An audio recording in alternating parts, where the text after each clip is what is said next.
Assalamualaikum warahmatullahi wabarakatuh. Izin memperkenalkan, nama saya Supratman, guru mata pelajaran fikih di Madrasah Ibtidaiyah Tuhfatul Atfal, Kecamatan Sungai Raya, Kabupaten Kuburaya, Provinsi Kalimantan Barat, sekaligus mahasiswa PPG di LPTK UIN Syekh Muhammad Jamil Jambe Bukit Tinggi. Mohon doanya, mudah-mudahan video pembelajaran UIN ini senantiasa diberikan kemudahan dan kelancaran. Amin. Assalamualaikum warahmatullahi wabarakatuh.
Assalamualaikum warahmatullahi wabarakatuh.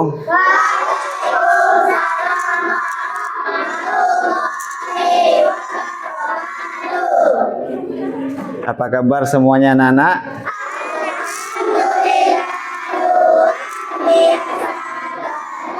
Semangat.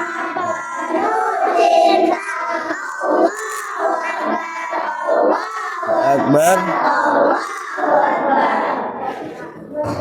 Baik, sebelum kita memulai pelajaran kita pada hari ini, biar tambah berkah dan mendapatkan ridho dari Allah, mari kita berdoa bersama-sama. Ayo, siapa yang mau memimpin doa?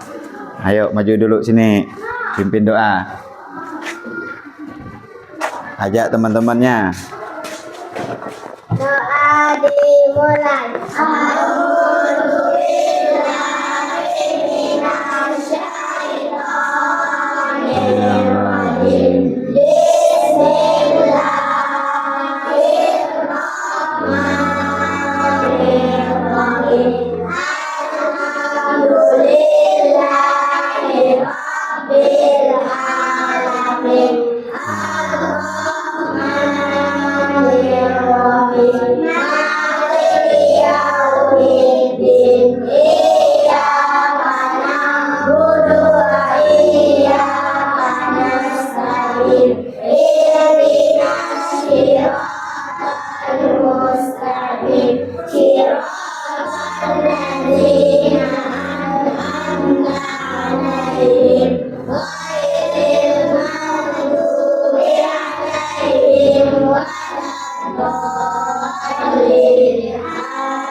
Ya, silakan duduk. Terima kasih ya.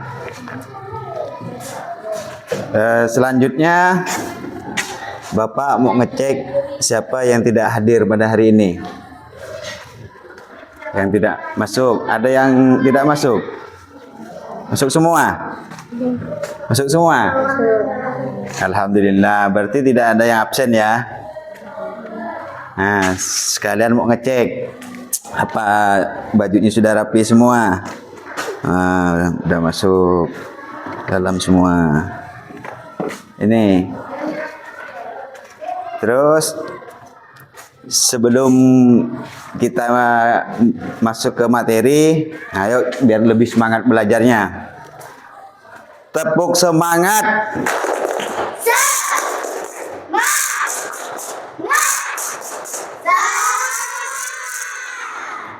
Siapa kita?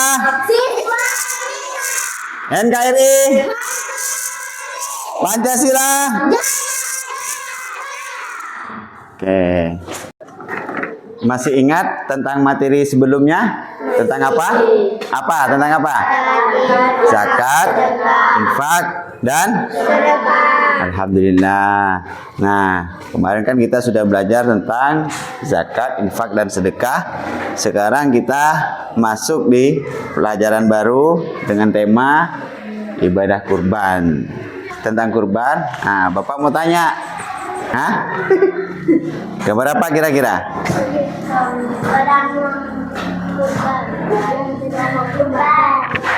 Siapa yang tahu ini gambar apa? Apa? Kurban. Nah, siapa yang kurban? Nah, siapa yang pernah melaksanakan ibadah kurban? Orang tuanya kah, saudaranya kah? Pernah? Tujuan pembelajaran ini diharapkan anak-anak dapat menjelaskan pengertian kurban menurut syariat Islam. Yang kedua, menyebutkan dalil nakli tentang perintah kurban. Yang ketiga, mengidentifikasi syarat hewan kurban yang sah. Yang keempat, menunjukkan sikap taat dan rela berkorban sebagai pengamalan ajaran Islam. Ini tujuan pembelajaran kita tentang ibadah kurban. Nah, kenapa kita harus belajar ibadah kurban? Karena ibadah kurban merupakan bagian yang menjadi syariat dalam Islam, menjadi ibadah ketika kita melaksanakannya. Nah, berhubung kita sebentar lagi akan bertemu dengan Hari Raya Idul Adha. Ayo kita dari sekarang semangat belajar, biar nanti kita ketika orang tua kita atau saudara kita akan melaksanakan ibadah kurban, kita sudah tahu. Ini Bapak sudah buat video pembelajaran yang sudah di-upload di YouTube. Didengarkan ya, sambil diamati. Assalamualaikum warahmatullahi wabarakatuh. Apa kabar semuanya anak? Semoga selalu dalam keadaan sehat dan senantiasa dalam lindungan Allah Subhanahu wa taala. Nah, saksikan. Kembali lagi bersama saya dari pengaku kepada penanti. Dan hari ini adalah kelas 5 Ayo perhatikan. Sebelum memulai pelajaran ini, mari kita awali dengan membaca doa terlebih dahulu. Alhamdulillah Indonesia menuju sudah mungkin. Alhamdulillah Islamina sudah. Tapi sini imam sudah.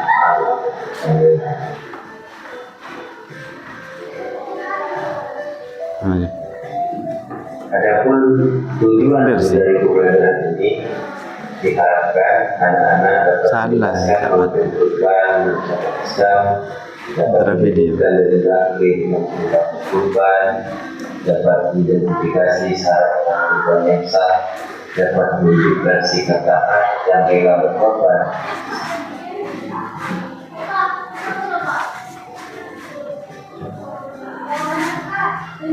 Nah, di situ ada sebuah gambar. Nah, apakah kalian pernah melakukan seperti kegiatan gambar di atas? Kapan biasanya seseorang melakukan kegiatan di atas? Ceritakan gambar di atas dengan bahasa dengan sendiri, kemudian diskusikan apa kesimpulan gambar di atas.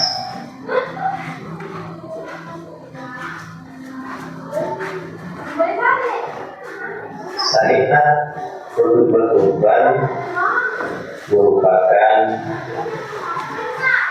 dari kisah Nabi Ibrahim dan Nabi Ismail. dimulai dari sebuah mimpi bahwasanya Nabi Ibrahim alaihissalam diperintah oleh Allah untuk memilih hingga mana. Dari mimpi pertama, Nabi Ibrahim alaihissalam tidak menggubris, tidak menghiraukan, bahkan menganggap bahwa mimpi tersebut hanyalah datang dari syaitan atau diskusi. Namun beberapa kali kesempatan Nabi Ibrahim alaihissalam bermimpi kembali sampai 3 kali. Dan dari sinilah Nabi Ibrahim meyakini bahwa perintah menyembelih putranya, yaitu Nabi Ismail, merupakan perintah dari Allah, merupakan wahyu dari Allah yang harus dilaksanakan. Maka dengan kebesaran hati, dengan keikhlasan hati dan keridhaannya, Nabi Ismail dengan ikhlas akan disembelih, tepatnya pada tanggal 10 Dzulhijjah oleh ayahnya, yaitu Nabi Ibrahim. Dari sinilah Allah melihat bahwasanya Nabi Ibrahim, Nabi Ismail merupakan hamba yang taat kepada Allah, dan Allah mengganti perintah tersebut dengan digantinya dengan sebuah domba sebagai bukti rahmat Allah kepada Nabi Ibrahim dan Nabi Ismail, itu dengan diganti dengan sebuah domba. Dan disinilah kita mengambil pelajaran bahwasanya seorang ayah yang mendidik pada anaknya, yang begitu sayang dengan anaknya, tidak melebihi bahwa cinta kepada Allah yang lebih tinggi dan lebih utama.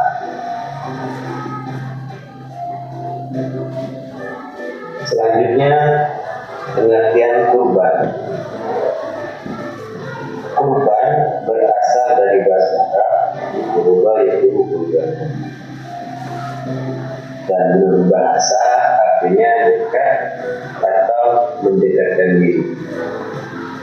Sedangkan menurut istilah adalah kurban beribadah kepada Allah Subhanahu wa Ta'ala dengan menyembelih hewan tertentu pada hari raya Idul Adha.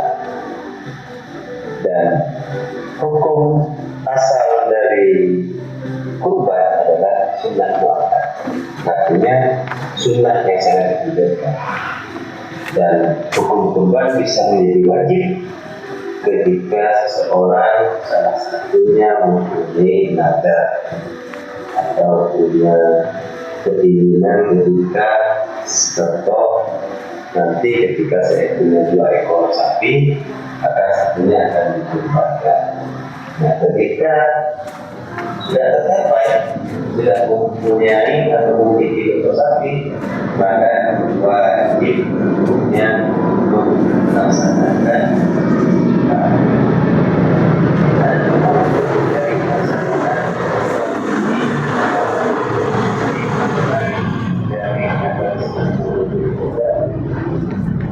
kemudian dilanjutkan dengan 3 hari berikutnya, yaitu yang disebut dengan musyrik, pada tanggal 11, 12, dan 13 Juli.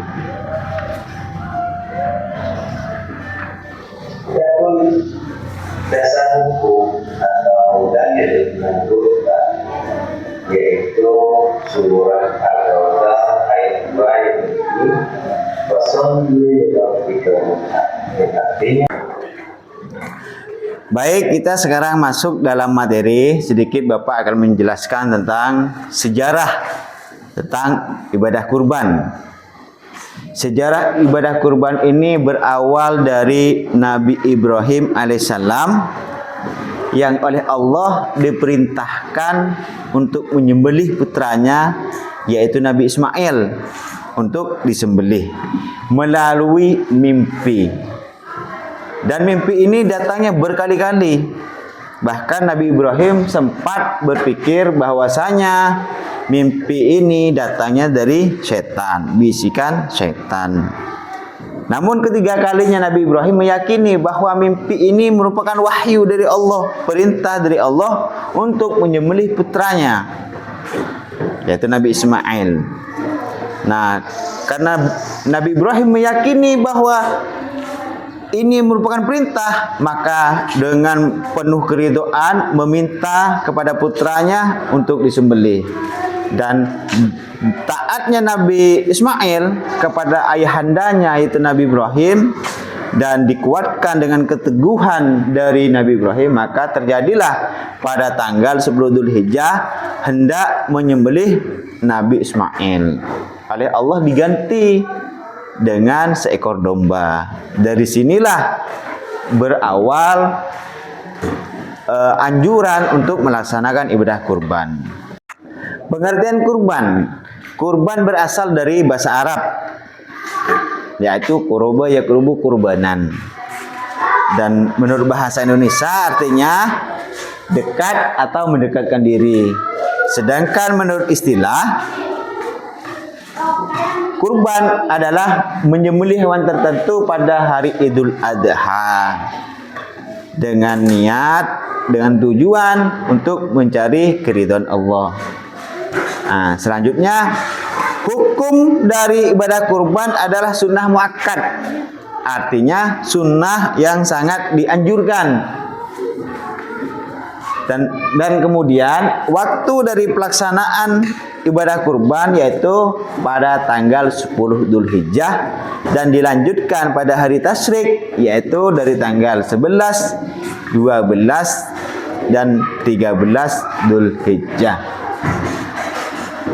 Adapun dalil tentang kurban ini dasarnya adalah dari Quran surah Al-Kautsar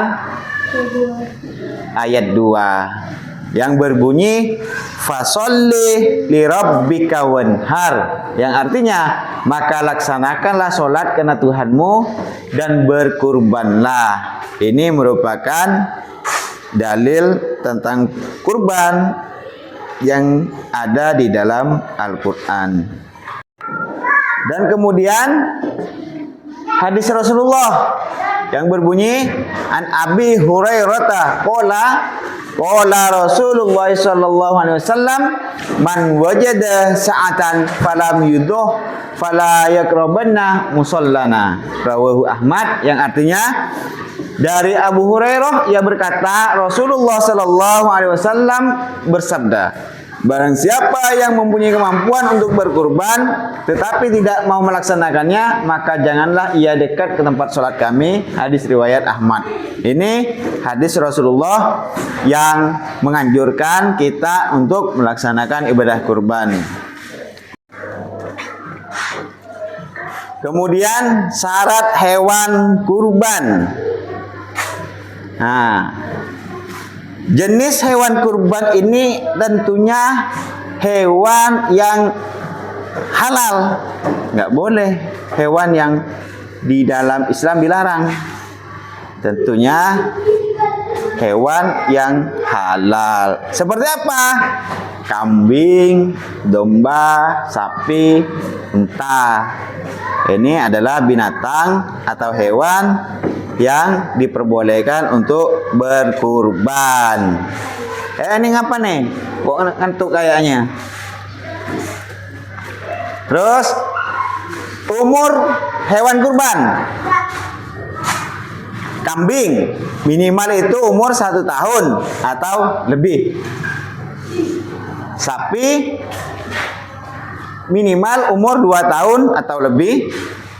Unta minimal umur 5 tahun atau lebih, ataupun sudah berganti gigi. Nah, kemudian kondisi dari hewan kurban ini harus dalam keadaan sehat, gemuk, dan tidak cacat. Ataupun hewan yang dianggap hewan terbaik kondisi fisiknya, Tidak ada satupun anggota tubuhnya yang hilang. Umpama hilang telinganya, tidak tidak boleh. Harus sempurna. Hikmah kurban. Yang pertama, meneladani Nabi Ibrahim dan Nabi Ismail. Bagaimana Nabi Ibrahim dan Nabi Ismail ini merupakan hamba yang taat akan perintah Allah. Yang kedua, belajar keikhlasan dan ketaatan. Yang ketiga, peduli terhadap sesama, kesempatan untuk saling berbagi. Yang terakhir, mendekatkan diri kepada Allah. Demikianlah materi yang sudah Bapak sampaikan tadi. Mungkin dari anak-anakku ada yang masih belum paham atau ada yang ingin ditanyakan. Nah, ini ada yang mau tanya nih. Apa kira-kira mau ditanya? Kalau ayam boleh nggak Pak dikurbankan? Oh, kalau ayam. Ayam boleh tidak dikurbankan menjadi hewan kurban? Boleh. Hah? Boleh. Apa? Boleh tidak? Jawabannya tidak boh. Kalau seandainya hewan atau binatang seperti ayam bisa dijadikan hewan kurban, mungkin banyak orang yang setiap tahunnya tidak nunggu setiap tahun, setiap hari kan kalian makan ayam. Jadi tidak boh. Minimal itu adalah kambing atau domba. Yang terbesar itu sapi dan unta. Selanjutnya Bapak mau membagikan tugas kepada kalian. Ini secara berkelompok ya. Nah, mulai dari kelompok ini kerjakan secara berkelompok. Kerjakan secara berkelompok. Nih. Sambil didiskusikan. Ya, didiskusikan jawabannya apa. Sudah semua diskusinya? Sudah? Sudah? Sudah semua diskusinya? Sudah. Ah, kalau sudah, Bapak minta masing-masing utusan dari kelompok untuk maju ke depan mempresentasikan jawabannya. Nah, mungkin bisa dimulai dari kelompok 1. Ayo, kelompok 1 maju. Apa jawabannya? Nah, sini. Jelaskan 3 syarat sah hewan kurban. 1 sehat, 2 gemuk, 3 tidak cacat. Oh, bagus. Udah. Gantian. Kamu.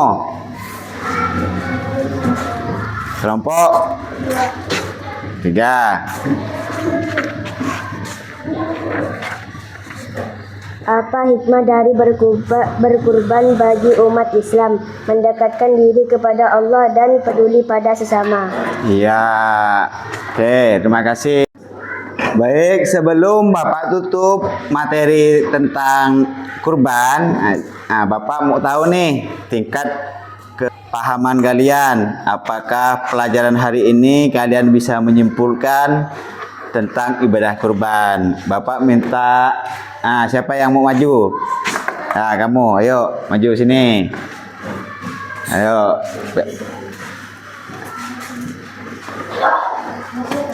Kesimpulannya tentang materi kurban. Jadi kesimpulan pada pembelajaran hari ini adalah sejarah kurban, pengertian kurban, hukum kurban, syarat kurban, dan hikmah kurban.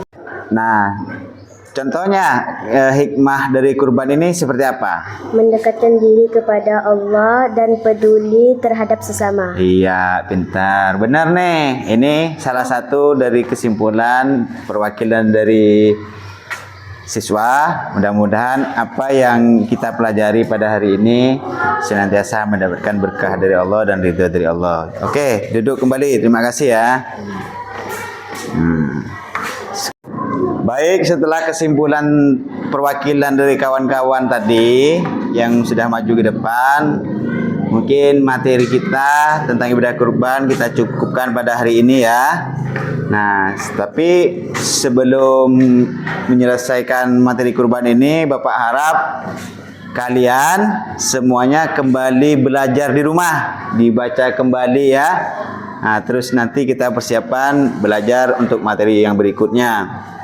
Dan sebelum Bapak tutup, ayo kita berdoa sebelum kita mengakhiri pelajaran ini. Ayo, siapa yang mau maju ke depan sambil baca ayat Al-Quran, surah Al-Quran.